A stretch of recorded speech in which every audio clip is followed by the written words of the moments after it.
My name's Scott. Welcome to the channel.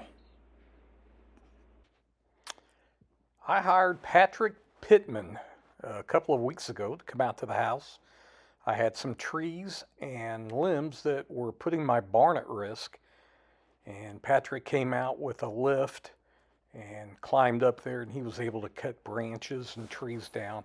And you can see right here, he's cutting one branch, and then he makes sure that he throws it away from the area of my barn so it doesn't hit my barn.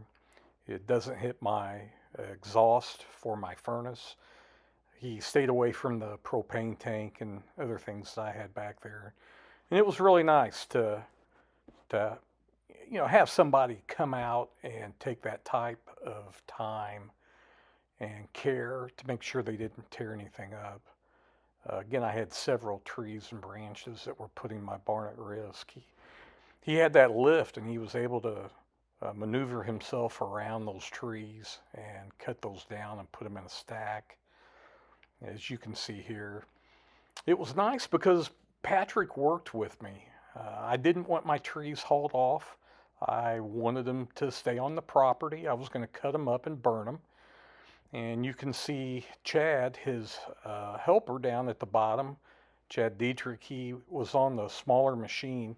And that thing picked up the large logs. No way we could have lifted them, but that machine picked them up, and he was able to place those logs and branches in an area for me where I wanted to cut them up and burn them.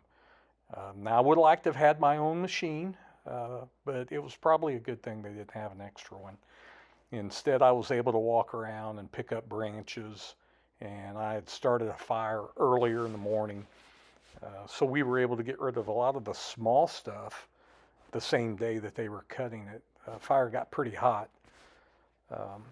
Later on, I was able to cut things up because Chad, as you can see, he's putting things into a stack where I could cut it up and later burn it, which I did. They also cut down that big cedar tree you see. It had been struck by lightning, and they eventually cut that down and cut it up to where I could manage those bigger logs. Now you see these logs, and they look very large, but they all burned up in about a day and a half. It was nice to get rid of them. Other logs I was able to cut up into smaller rounds where I'm going to give some of that away to family and friends, and they can burn it. Yeah, I know there's a ton of other guys that are cutting trees and limbs. They could have done this, but Patrick Pittman was top notch. I appreciated what him and Chad, what they were able to do in a day. Come over here and cut down 5 or 6 trees and put them in an area that I wanted them in, so I could cut them up myself and burn them. Again, they've done work here in our neighborhood. I'm familiar with those guys. And, as far as I'm concerned, they're top notch. I'd recommend them. You had Patrick up in the lift cutting limbs in the tree, and you had Chad on the ground in that machine picking up those big limbs and logs. It just worked out well. It worked out well for me, and I really appreciate their work.